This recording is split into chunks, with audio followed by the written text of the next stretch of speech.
GM Adrian. Hi. My voice is rough this morning because I was yelling at over various techno loud music. So, So fun. And I was at a 80s concert last night. Which I love. I love that.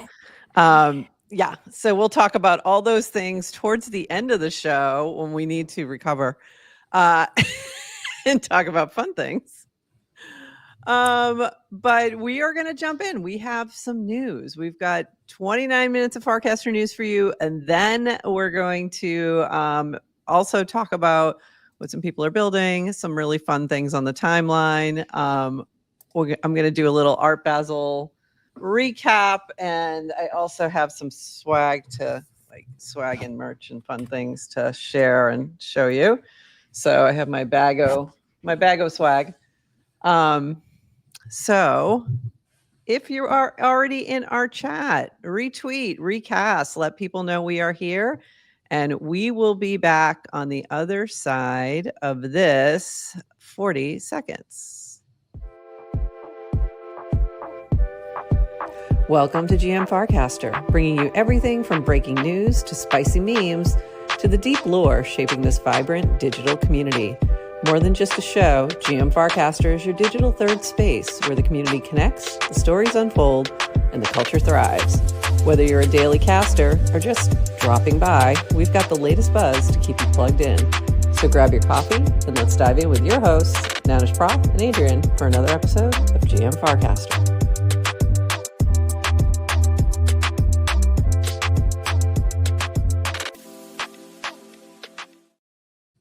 GM Farcaster. It is Friday. Yes, it's Friday, December 5th, and you are here with Nanish Prof and Adrian for 29 minutes of Farcaster news to start your day. Plus, we will be chatting about Art Basel and all the fun things happening there and some of the other fun things happening on the timeline. So, let me just do one more retweet out to the world, and we will jump into all the things. I have to retweet from all the different locations. And GM, if you're watching us on Retake as well or on Pine Tree. Yeah, your eyes are glistening as if you have a secret. I have no secrets. You do. It's because it's because you know what we're talking about today, because you know yesterday was one of those days that we get one of those days. Yep. Every few months. Yeah. Weeks, yeah. months. Yeah. When something happens. And the timeline is yeah. It doesn't go as planned. And every single person has an opinion. Everybody. And we're going to cover it. So I don't know, people are joining because they want the news about what happened yesterday, or they have no idea what we're talking about. Yeah. There you go. So we'll be talking. Yes to crypto. You'll find this very interesting. When we get to that part. So yeah, Adrian was like, "Have you been following along?" I'm like, "Oh yeah." Because Prof was at Art Basel yesterday, so I was like, "You were at events," and I was like, "There's no way I was like, "Do you know what's happening?" And I can't believe Yes to Crypto doesn't know. Anyway, buckle up. It's an exciting one. It's an exciting one. All right, so let's dive in. We got a couple non-exciting things, and then we're going to jump right into it. This from V, simple USDC buys. When you buy or sell a token, you just input the USD amount and hold to swap. No more complex swap UIs where you have to select the input and output currencies every time. The default setting into and out of USDC, but you can tap to use different currency if you like. This is rolling out to all users today. Please try it out and let us know if you run into any bugs. So just a little better way or easier way, I should say, to manage your funds in the Warplet. Always adding new things.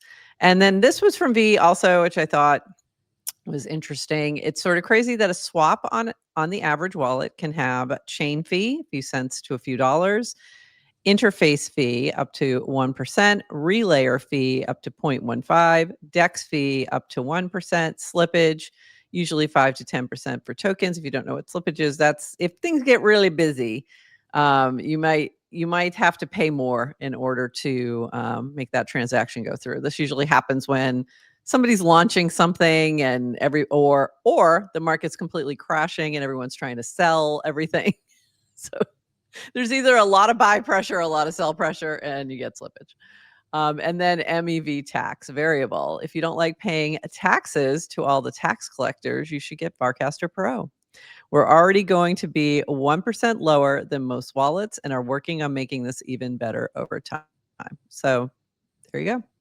Little shout out for the low fees of the Warplets. All right, so let's dive into the biggish news of the day.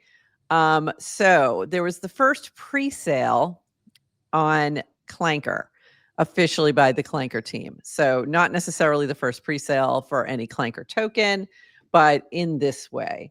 So this is a little different. And so they announced Wednesday that it was coming, or Tuesday that it was coming at the end of this week. And then this was announced earlier. This is from Farhouse. The first ever pre-sale on Clanker on Farcaster is now live. Details of the house token pre-sales: allocation 10% of total supply, raise 10 ETH minimum to 20 ETH max, sale duration 7 days. Start clanking for the house pre-sale. So Farhouse, I believe, if I understand, is a here it is. House becomes a social connectivity layer of Farcaster, enabling creators to stream natively. Okay. Projects to host community calls, members to connect through audio spaces. So I only thought it was the audio part. I didn't realize they were adding native streaming. So we'll see how that all comes out, because if it's going into a mini app, it's not new. Just letting you know, because we're doing that right now as we speak. And then there was a little bit more information about the token allocation and claim terms. There's going to be the token claim is 7 days after token deployment. And then terms were first come, first serve, no bids after 20 ETH is raised. Those points will become important. Okay, so there's a little bit more information about Farhouse down here, talking about tipping creators, unlocking gated live streams, rewarding active participants. Sounds kind of similar to what Den is doing as well, which we haven't really explored that one yet, but we will. And a few other things in here about the tokenomics. Pre-sales 10%, community and airdrop rewards are 15%, team allocation 15%, and liquidity pool is 60%. Okay. So then it launched. So here's where we have problems. The Clanker pre-sale sold out in less than 30 seconds. There was a lot of folks who thought it was going to be open the whole 7 days. I may have been one of them. Like I didn't understand the way in which they were going to set it up. So I think my initial understanding from the communication was that it would be open for 7 days, not that it would close once it was sold out, because I wasn't understanding the mechanics of how they were doing this. And here's why. My brain was kind of thinking of this like a Faye celebration launch, and they've only done one, like more of that is coming. But the way in which Faye did a sort of a pre-sale was you could only buy 0.1. It was an allow list. So you had to be approved to even be on there. That wallet had to be on there. So if you thought somebody had 2 wallets or something, you could even, they could be qualified and things like that. So it's a little different. And so that max 0.1 ETH was helpful in making sure there was variety and that no one could snipe a large amount pre-sale. And that was 350 different wallets could do that. So that was a pre-sale, but with an allow list, kind of like a pre-authorized your grant. Yeah. And a limitation on how much on in max individual wallet. So you're right. And this pre-sale was open market. And this was open market, and it was open for a while where you could become and like qualify to be on that allow list. So it was very open. So I didn't know if they were doing that with the pre-sale, but I was thinking in that mode. Like that's where my brain was for this. So I really wasn't thinking about, oh my God, somebody's going to just snap up the whole entire thing. So let me continue on with DWR's cast here. The Clanker presale sold out in less than 30 seconds. Congrats to the Firehouse team. The primary goal, the team gets all the presale ETH. The token is now liquid, but anyone participating in the presale are locked for the next 7 days. We are planning to do an allow list for the next presale. Should have done it this time. And we have future changes planned to the on-chain presale mechanism. Disappointing that more people couldn't participate, but optimistic we will improve for the next one. And here was the problem, is that only like 6 wallets were part of this presale.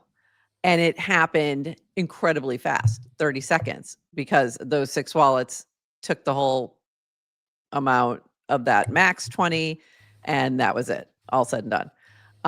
And then what happened, and this was something that I don't think everyone fully understood either, but looking back when I see that Farhouse cast it, of course, that's what happened. Once the presale was full, the token launches immediately. So if you were not doing the presale, but you wanted to get in early, if you were paying attention to this, you could have jumped in as well. And there was another sniper that I think took about like 16 ETH or something like that. So we now have like a limited amount of holders who own a large amount of the available supply. So that's a problem. Okay. I pulled a few other things, but we don't have too much. Like, we'll just talk it through because a lot of this is in replies and things. So a lot of people were upset by this, obviously. So there were questions. Someone said, somebody sniped their supply. Right after the 7 days, the project might be heavily affected by the sniping. Instead of refunding and rerunning the presale, why continue to launch it? 1, you can't refund a presale. Token has to be deployed. It's encoded in the smart contract. So that's important. This isn't a presale where sometimes the way presales have been done in the past is basically by spreadsheet, where you're physically like sending the tokens after it launches. This is built into the smart contract, so there's no way to sort of do this. Anyone buying in the presale has to wait 7 days before access to the token. Team got 100% of the presale ETH. The purposes of the presale, we've already said the next one will have an allow list and we'll have future iterations planned. So I think that was important to note. The other thing is the team gets the ETH. So this is another concern or issue or point that a lot of people were kind of tapping on, is that a lot of times with presales, it goes to liquidity. It doesn't go to the team. So that was not clear before the launch. Like, it was clear once they launched it, you could see it in all the communications. But I think when people were thinking about a presale, when it was first like, oh, we're doing our first presale this week without, any details, I think a lot of people thought, oh, that's going to go towards liquidity, and it did not. So the team could choose to do that. They could choose to put some of that towards liquidity, but I don't know if that would be a smart move for them at this point. Probably not. Okay. So we had a few other comments. This from Jack, and this is a little bit long, but I think it's important to get Dish's take on this as one of the founders of Clanker. I'm going to voice how I feel about today's launch of House. First off, I'm truly honored the Farhouse team trusted Clanker with their deployment. It was hyped, lots of eyes on it, and for good reason. They're proven builders and are bringing back something novel to Farcaster, which people value. With the launch, it was public, so anyone could participate with any amount. I believe this configuration can be great for some projects. What we didn't forecast was the demand for this presale, which outpaced our expectations. The fact of the matter is, tokens come with trade-offs. I don't know one token whose fate was decided at launch. It's easy to judge from the outside, but I know many of you have been in similar situations. Stress, nervous clanking is an intimate experience. That being said, I hear your feedback and we're working on optimizations. Our allow listed version has limits on ETH contributions per address. So that's the FEI model, which should mitigate the majority of concerns. I'll push this out early next week. My goal at Clanker has always been to build the best token deployment experiences that surfacing context for safe swaps. I'll be actively tuning into House and hope you all do too. So you can check out on GitHub what's happening with the allow listed pre-sales if you want to dive into the technical side of that. I'm going to pull one more thing from Derek, who always has good takes that kind of sum things up.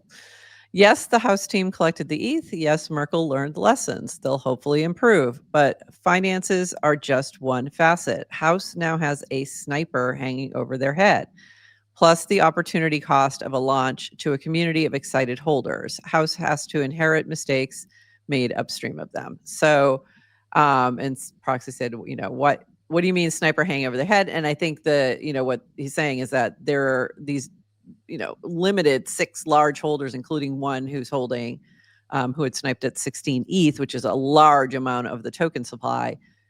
They're going to sell. They're going to sell. But you don't know. Day 7. You don't know when. But you don't know when. Well, yeah, right. Probably. Listen, if they sell on day 7, rip the Band-Aid. That's now. I think worse than that is if they don't sell.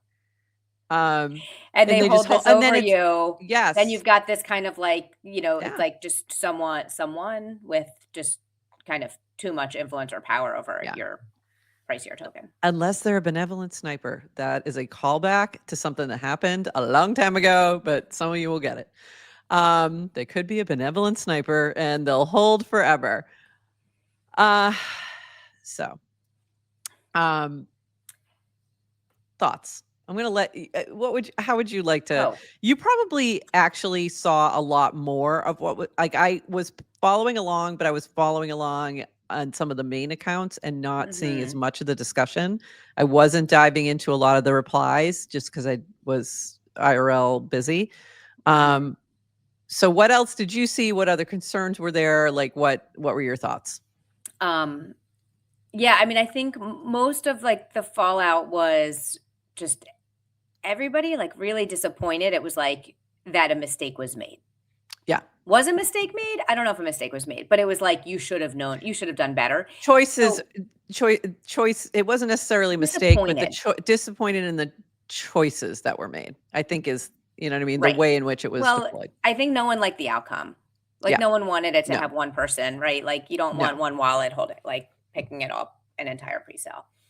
So then I think Dan and Dish just got a lot of heat because it's like, well, you should have known better. Of course there would have been this much demand. And of course it'll sell out in 30. And of course you should have done this. Haven't you learned anything? And I mostly just don't have a lot of sympathy for, it's just like, it was just one of those days where everybody has an opinion on how to do it perfectly. So like, if it was so obvious how to do things perfectly and tokens are being launched all the time, why wouldn't there be a single one? Here's the best playbook. Everybody follow it. And someone will tell me there is, except then you're not doing a good enough job getting there. Well, I think there is, but it's not really available yet.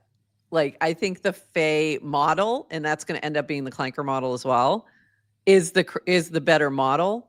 FEI doesn't have that publicly available yet. Like they did it on their own, but it's not built into the smart contracts. It's not easy.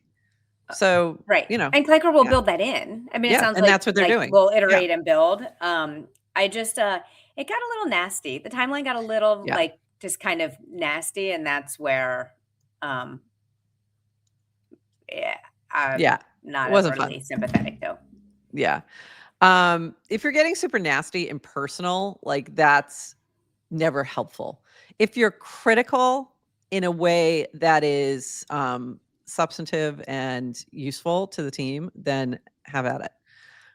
Because then that might be they might learn something that they didn't know, or you might have a better understanding of token launches because maybe, there's a lot of devs in here who might have good suggestions. So and I did see the Faye team and other people like mentioning, hey, this is, what we're doing. And I do see that that's what they're looking at. So, I think Dish's cast was important to look at and see that, yes, they're doing this. But I think the question is, why not wait till that was ready? And I don't know what that answer is. There might be a reason that, they were ready to launch. They didn't want to wait. They didn't anticipate. Or they had to learn. Like they needed this iteration to figure out what they need to build. And could you have done a smaller pre-sale? Like, was there a sandbox to do this pre-sale in? Not really. I think like they probably thought this was a small one, though. Right. You know what I mean? I don't think they anticipated the demand, and I think they thought of this as small one because you saw like they were expecting 10 ETH. They weren't expecting, you know what I mean? Like that's the initial like thinking, and they were expecting 7 days. So I don't think they thought the demand was there for this particular token. But there was also concern. I think there was concern for the Farhouse team getting kind of caught up in the, distracting from what they're doing. Yeah. For what it's worth, I saw zero negativity towards Farhouse. Yes. None. Everyone's talking about Farhouse, so they captured attention. There you go. They have ETH that they now have treasury, which I assume is to help kind of build out the roadmap. Yeah. So support the project. Yeah. Yeah. So I can understand it was probably not the least stressful day they've ever experienced. No one wants to be main character. Actually, I take that back. Some people do. I found out some people do. Some people love to be main character. Yeah. But it comes with it has goods and bad. Yeah. It's the all publicity is good publicity is not really true. But it's you can understand like attention is the goal a lot of times. So they definitely capture attention. Yeah. Jay Chan. It's almost like Dan and Varun are not degens. Yeah, exactly. Exactly.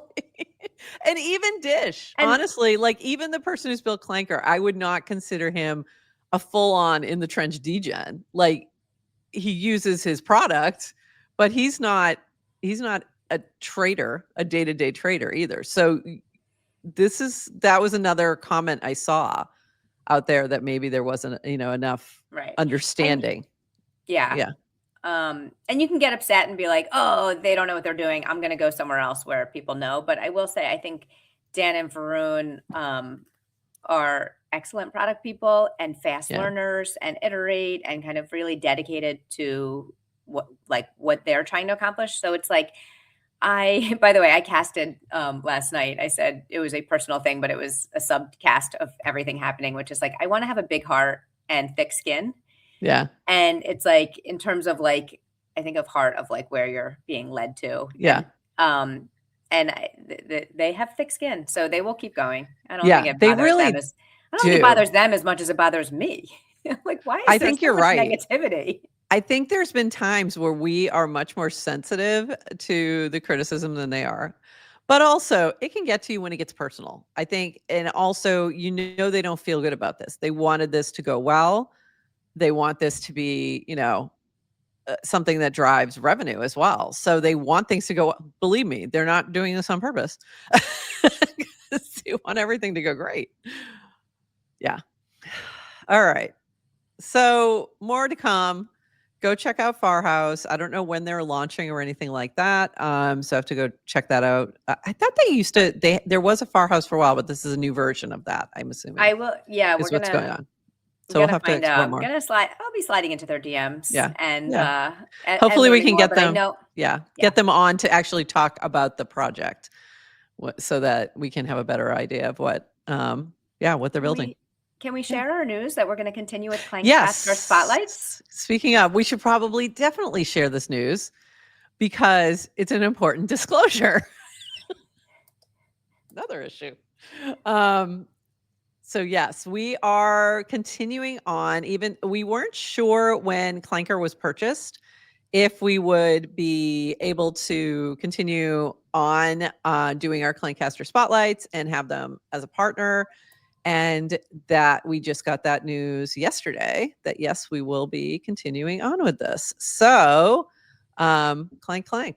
So we'll be back on Mondays again, bringing you different builder interviews for builders who are building on Farcaster and Clanker. So very excited. And I do have those repackaged, so they're solo, just the interview part, and we're going to be creating a playlist for that. I just haven't had a chance to do that second part and get them re-uploaded, but they're edited and ready to go. So what we want to do is really focus on telling the stories of the Farcaster community, the Farcaster builders, and that's going to be our focus. So not necessarily the tokenomics of it all and that, but we'll be telling the stories of the builders who are building on Clanker and Farcaster, both. Yes.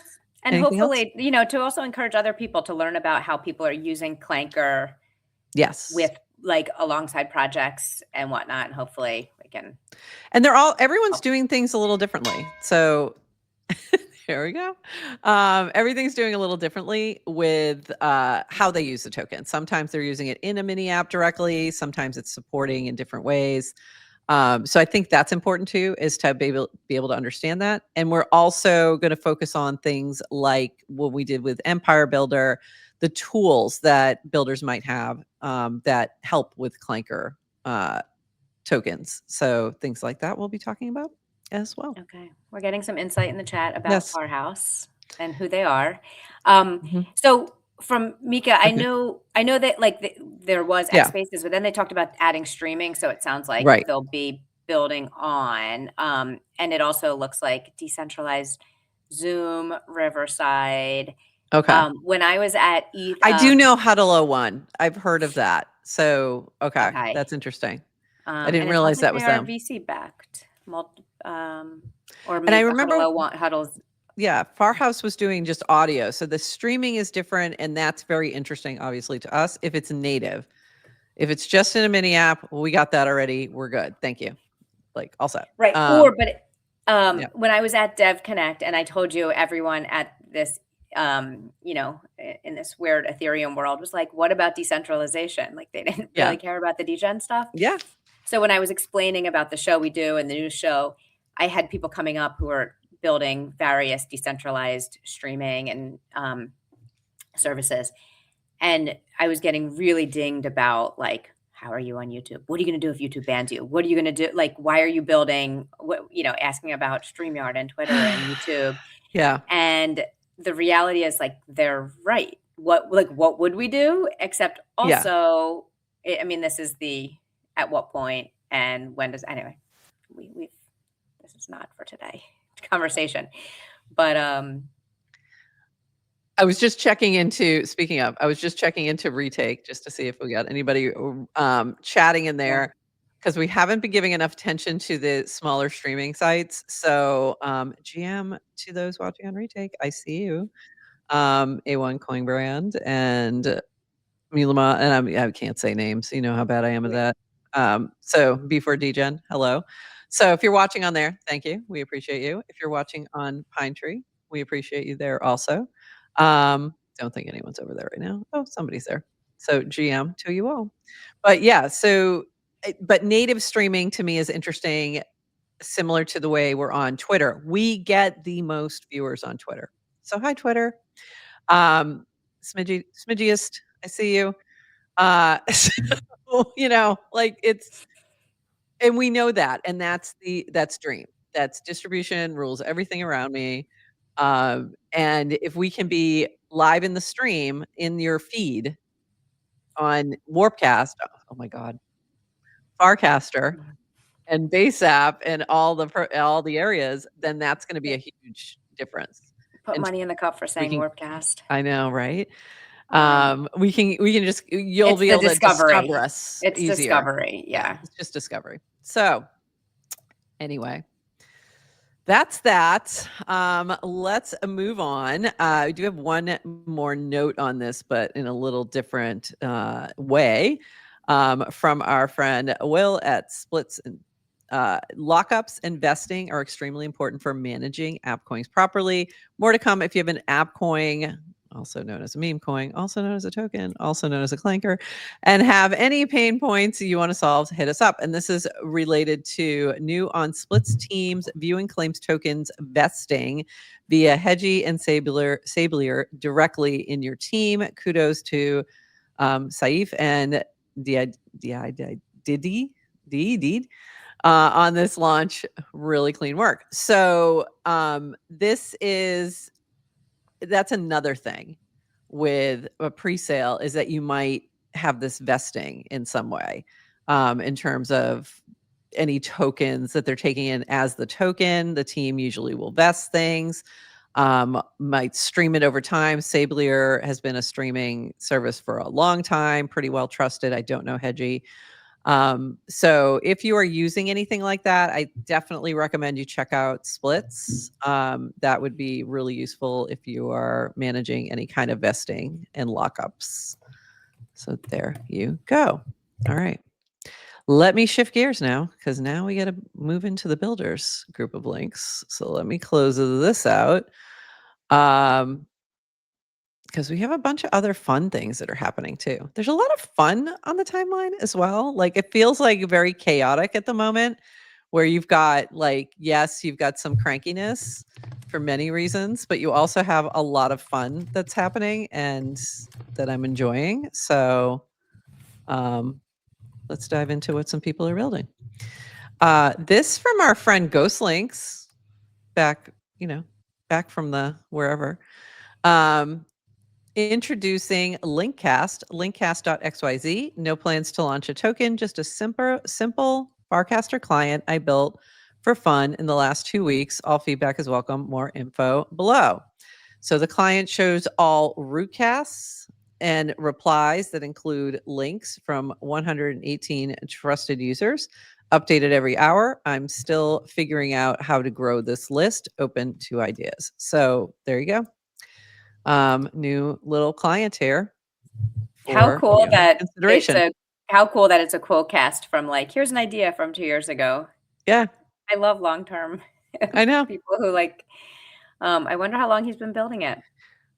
Apparently when there were only 118 active users. Amazing. Oh. Maybe. I'm just kidding. But very cool. And the other thing that's been taking over the timeline, donuts everywhere. So congrats Donut Team, who's been crushing it. They've been glazing. And this is from Big Brock. Never seen a community of builders rally behind a project so hard. A few things in the works: updated docs and analytics site, games that use Donut as base currency, systems to create more LPs with Donut and blue chip tokens, expansion to the original game by Heesh himself, Glazelet, mint by yours truly, potential new types of mining pools. We do it because we were born to do it. Okay. We showed you this before, and there was a couple different apps that you could use that was happening with the glazing and all that kind of fun stuff. But this token all of a sudden took off this week, like crazy. I had a 7,000% P&L because I literally, I want to disclose this as well. $10 buy of Donut to support. I was like, oh, this is cool. And the reason that I even bought any at all was because there was that one mini app where you could change the donut and the sprinkles, and I thought it was cute. I remember you talking about this, and probably you were like, "Did you get donut?" And I was like, "No, I didn't I didn't play with the donut." I was like, "Why?" It's not gonna get me. Once again, GM Farcaster, listen to me carefully. You may not realize this. It's a lot of alpha on the show. And it's maybe about the builders, but every once in a while, something like this happens where we focus on the builders. And if you had bought at that moment when I did, you would be up 7,000% or more. Okay. I think it's more now. I'm sure we have mentioned other things that if you bought, you would not be up 7,000%. Absolutely. This is and even if you are up 7,000%, did you sell, Prof? Did you take? I did. I sold a little bit because I'm like, you recover your $10 as long as you recover your initial $10 investment. I have recovered my $10 plus. Yes, I did do some selling. I sold about, I think at this point it sold about half, something like that. But yeah, I'm holding the rest. So funny. I'm happy for all the donut people. So funny. But that's normally what I do too. I do very tiny buys, and then every once in a while, one of them, pops up. But most of the time, I'm doing it to support whoever's building, if they're building something that I think is fun. So a lot of times, occasionally we speculate, but most of the time, that's what we do. Yes, not financial advice in DYOR, but I will say, like, I could go name a number of things that if you had been watching this show, you would have been early to, including degen. Including I mean, a number of tokens. This is just one of many. We talked about Punkster very early. We talked, there's been a whole bunch along the way, including Yester Crypto saw me buy a doodle when I was just like, I've always wanted a doodle, and he got a 5x on that sucker. So I didn't sell, of course. So there you go. But he managed to win on that one. Yeah, I know. I'm glazing the donut. I'm glazing them because good for them. And they're doing stuff. By the way, it wasn't a Clanker. It wasn't launched on a token. I think they did a their own launch, because I don't think it's Clanker or anything. I think it's their own thing. So anyway, good job, team. You're crushing it. So proud of you out there. Go check out some donuts. But I'm excited to see what else they're building. I feel like they're really leaning into it and building some fun things. Speaking of another fun team, update on Rainbow. This is from the Rainbow Foundation. We want the Rainbow community to win together. Rainbow Foundation will be the single biggest shareholder of Rainbow at TGE, holding 20% of the company's equity. So token holders and shareholders can share the same upside. That equity is held on behalf of every single Rainbow holder, I believe it was. So this is over on Twitter. So they're using the foundation as part of this strategy, and also to sort of protect the token should they be acquired, is the way I'm understanding this, and protect the token holders. This sounds really interesting. They've been talking about this token for a while, and I think they've just been getting everything lined up legally to make sure that it was, when they say foundation, it's probably, an actual foundation. So that's why it's taking a little bit of time, but that looks like it's coming soon. So very interesting. Also, now in fun things, the dude has relaunched his Wrapped, Farcaster Wrapped. So, okay. So as some of you have already gathered, we are live again. If you mint one of the NFTs at the end for 3 USDC, when you are prompted to, your stats show up in the OpenSea metadata of the NFT. Shout out for this idea and pushing me to become a better coder, savage.eth. I appreciate you lots. That's sweet. And I love and appreciate everyone who has already tried and used the mini app. I think I need to go back in because I don't think I was able to mint the first time because it was still, there were issues. Please let me know if anything breaks. Shout out Nanish Prof, B Broad, Toady Hawk, Nilo Farmed, Silky Way Art, and Zal, who had said who wanted to mint already. I'm letting you guys know that it is working, at least for now. I'm going down the list of people who registered to be allowed in and having this. Please bear with me, friends. The NFTs will become boosters in the Bribe Empire. So that's cool. And also redacted. So something else. Shout out your Berserker. So if you're not familiar with Empire, we did a great chat with them, and you can use that token. You can do different rewards, and you can use different NFTs or other tokens to boost people on a leaderboard. So very cool. Lots of reverence. So this was very cool. Really fun. If you haven't done yours, go ahead and do that. And I saw you did yours. So you got yours finally. So that was cool. And then we had another one, which was also incredibly well done from, this was from, oh God, I forgot his name. Javatoshi. And really, really well done. this was so funny to me where it said you practically lived in GM Farcaster. I'm like, could not be more accurate. Could not be more accurate. I got the same one. I was like, yeah. Yeah, like, duh. I work there. I work there. I work there. So, obviously. I have not had one day off. There's not been one day that I haven't casted. My streak, I had a very long streak, and it ended on like the day I went to Mongolia. Yes, that makes sense. I have no regrets. Yeah, obviously. No regrets whatsoever. And then my rider dies, which was fun to see. You, of course, Burt Worst. JC, Brad Q, and Ted. I'm like, oh, that tracks. That very much tracks. Another fun thing. I'm still waiting with bated breath. Woof woof, warp warp. Something's coming. And I believe it is pets that look like Burt Worst. But we'll see. This is my guess, and I'm waiting. I'm waiting. All right, couple bits of news from the base team. The base Solana bridge is now live, so that's exciting. I'm not exactly sure what that fully means, like what that means in practicality, but very cool. Hopefully it means that things are much easier to move between the two, but we'll see. So very cool. And then Jesse said base Solana. That doesn't work. Don't say that again, Jesse. That didn't work. Base Solana. Solana. It doesn't work. Sure it does. Really Solana. It doesn't. Solana. And one more thing from the base team, they've started launching base layer videos with different founders and builders on base. And this was, I think, the first one, or one of the first, with Shane Mack, founder of XMTP.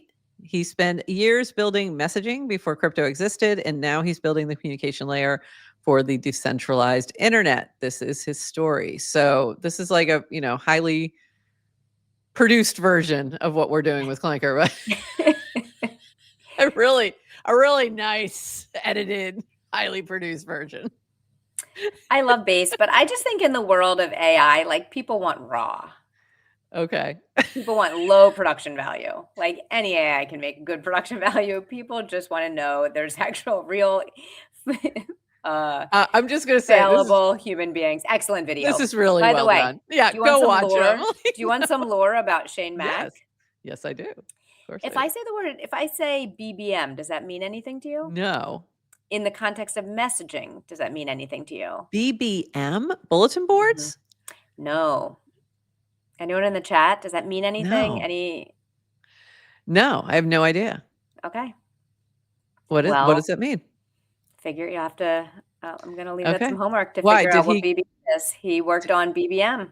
He worked on BBM. I mean, the only thing I could think of is we used to have billboards or message boards, and that is what it seems like. But all right, I'll have to go find out. I feel like someone should know. Yes to crypto, or someone should.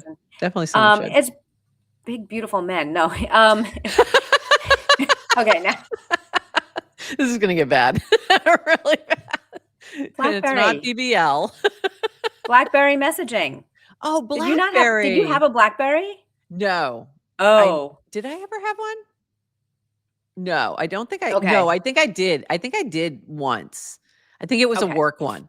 And then, I also had like a Palm Pilot at one point, but I think I went from my flip phone pretty quickly to like a Razor, and then to, So were you a BlackBerry person? Yes. And BlackBerry was like the first full keyboard. Like you had a full QWERTY keyboard, and they had their own messaging protocol. So it wasn't through SMS. And you could finally text your friends. Like, so that was more than just like, what was it, T9? What was that? Like that makes so much sense that he would be working on that. He would go from there to XMTP. That makes perfect sense. He told me that, and I was like, I want to like just give you a hug and a kiss because I loved BB. Like it was the best. And no one has a BlackBerry now. and President Obama. Do you remember that when the iPhones had taken over and he was in office in whatever that was, 2009, and he wouldn't give up his BlackBerry. he finally, and it was such a big deal, right? Because of the Yes. security stuff. Like it was, Yeah. you know, the first BYOD, bring your own device to work, Yeah. and all the corporate IT people like, no, we get it. Right. Yeah. They were like, no, and it was probably safer than anything else. Honestly, like, you know, so that Wow. was interesting. I don't know if that's true, but it was, it was kind of funny, but I rember I him do being remember very attached to his yes, BlackBerry. because And of that was like Shane. it was a big thing. And it was all Shane.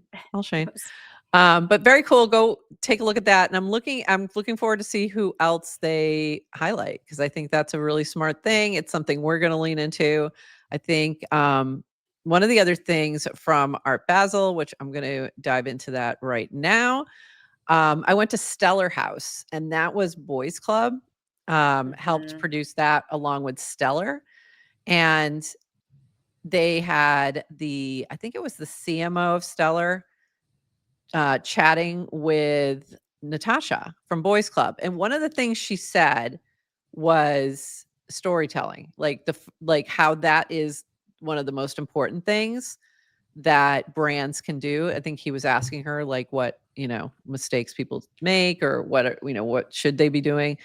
And I thought it was spot on. It was exactly what we try to do, and why when we do interviews, why we think that's important, even for very small builders, like small projects, not small builders, but small besides Burtworth, but small projects, smaller projects, to be able to give them a platform, and also to give them content that they can remix and use and put out there in the world. So storytelling to me is, really, really important. So it's good to see that.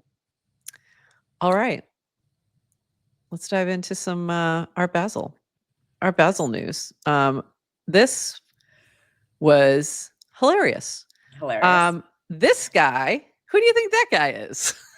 In line at Fudgy Penguins. Moon Bobby. It is not. You know how I found out?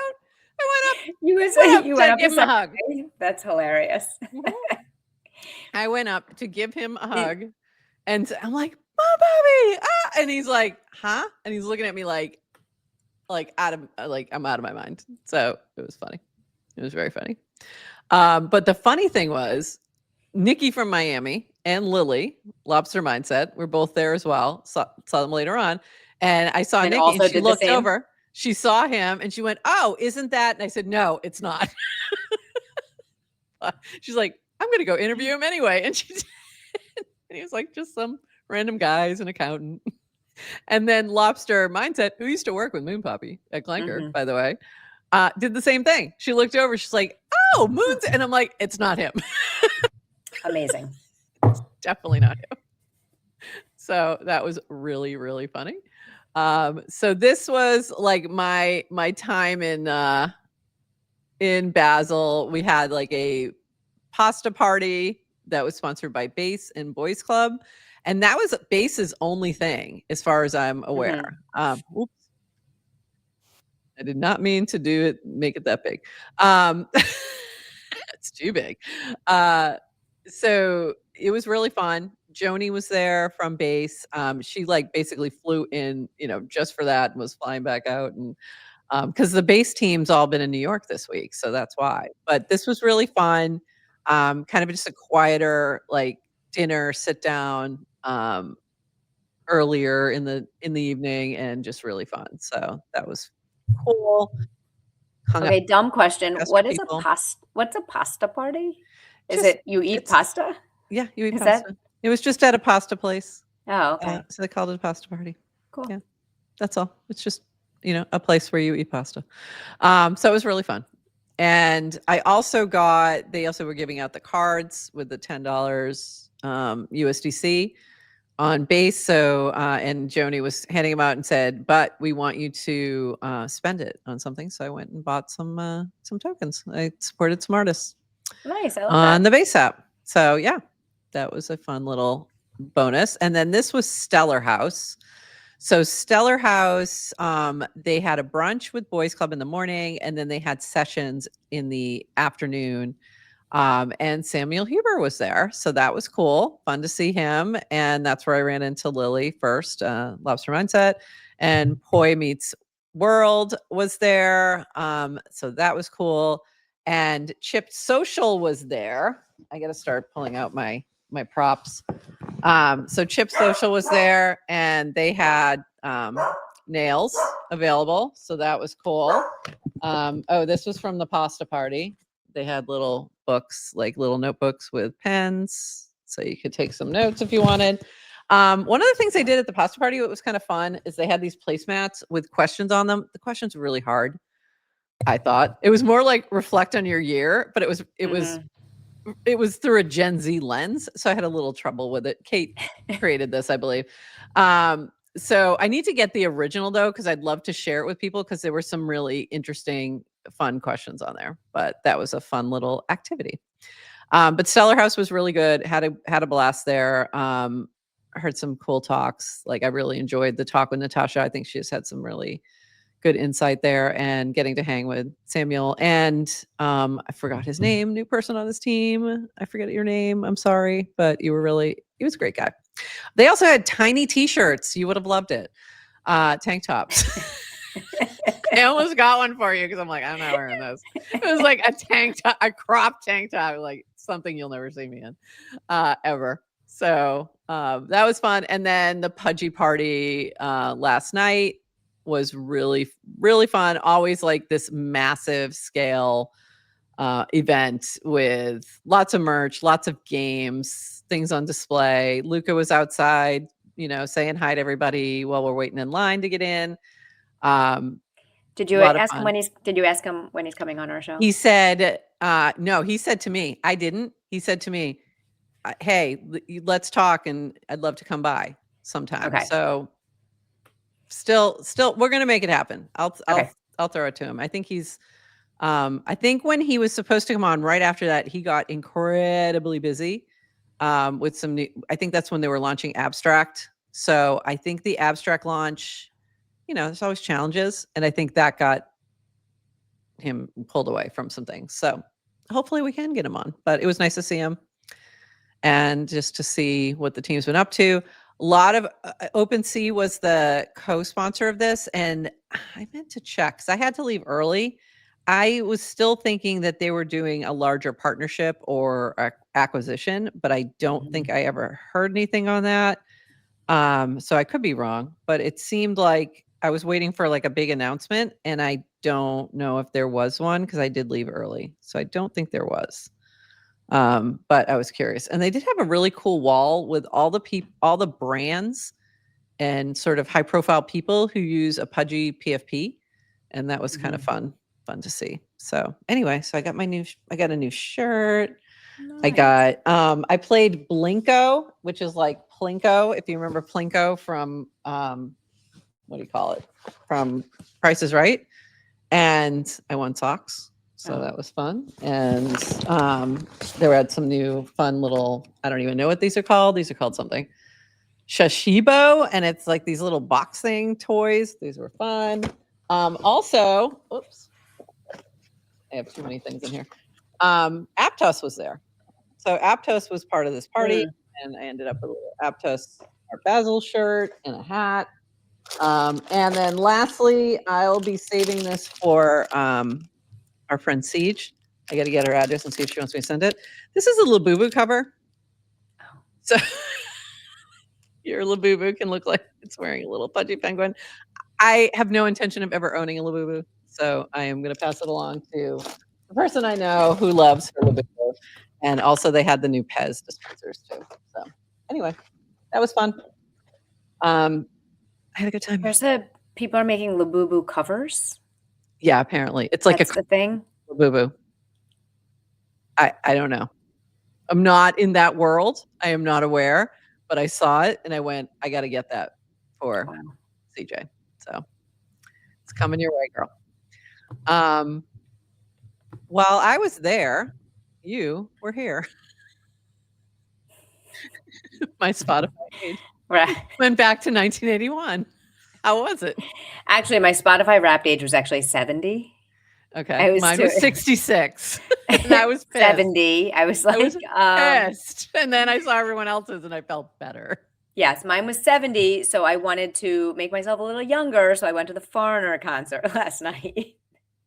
Now you're really young. I wish they had done the age thing. I don't think they did that last year. I wish they had done it with my last year Wrapped, because most of it was my son's music and I would have been like 20 something.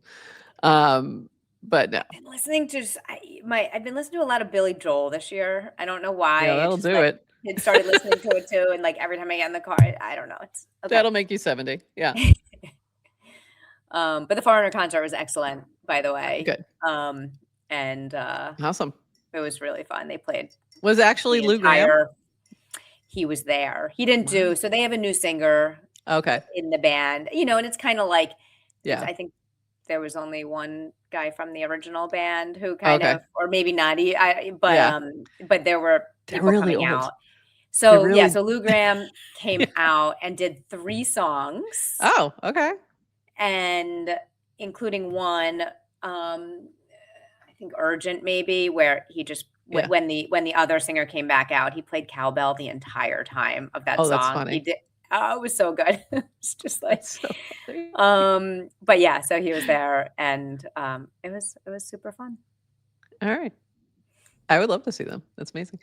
So everyone was sharing their Spotify age and their Spotify Wrapped, and DWR said, my Spotify Wrap is I use Apple Music. And V's comment here was hilarious. Dan only listens to one U2 album they shipped on every iPhone. So that was funny. And then I thought this was great from Christopher, with Dan being the one watching everybody share their Spotify Wrapped. And I love this from Moon Poppy. Your listening age, 2000, since you were into Mongolian throat singing from 25 AD. And I thought you would appreciate that one. I do appreciate that. This was really funny. Ryan Mason, Farcaster especially, is not going to like this, but music is dumb and hedonistic and doesn't matter at all. It's a purely animalistic impulse and with less than 0 intellectual value. And V said, I've found it the worst take ever. What? Wait. I can't. I don't even know where. I don't know where this came from. This is the weirdest take ever. And then he said, to clarify, there is no music with intellectual value made after approximately 1990. If you like music made after that, it's the same reason that toddlers like Ms. Rachel. You're a baby. Okay. Well, all of a sudden I feel better about my Spotify age. Yeah, strong opinion, strongly held there. I'm listening to music with intellectual value. You are, apparently. I like my music with intellectual value. I totally disagree with this take, but it was funny. I enjoyed it. I definitely enjoyed it. By the way, animalistic impulses I think are fine. I think we should. We're animals. I think we should lean into that. I mean, music is life. I don't even know. Like I have the exact opposite take of this. We're doing mushrooms on a live stream. Why do people want to do that? It's because we need to be animals. We need to lean in. To be clear, we didn't. By the way, so that was only Monday. It wasn't even that long ago. Oh my God, that was Monday? That feels like a million years ago. We teased about doing mushrooms on a live stream because Brian Johnson did it on Sunday. Yeah. And that was one of my most liked and engaged with casts because everybody wants us to do mushrooms. Everybody. It's not happening. So, by the way, you have said it's not happening probably a million personally times. I don't know if you've noticed on record. I have not said it's not happening. It's true. She might. I won't. I'll be the trip sitter. I'll be happy to do the trip sitter. But we have said I'm not doing it on a live stream, let's be honest, but I like to pretend. But we did start teasing episode 420 and we have about 6 to 10 people who want to come on a live stream and celebrate. So that's going to happen. I mean, episode 420 is going to be epic. And epic. So, and you know who's not invited? Brian Johnson. Ryan. No. And Ryan.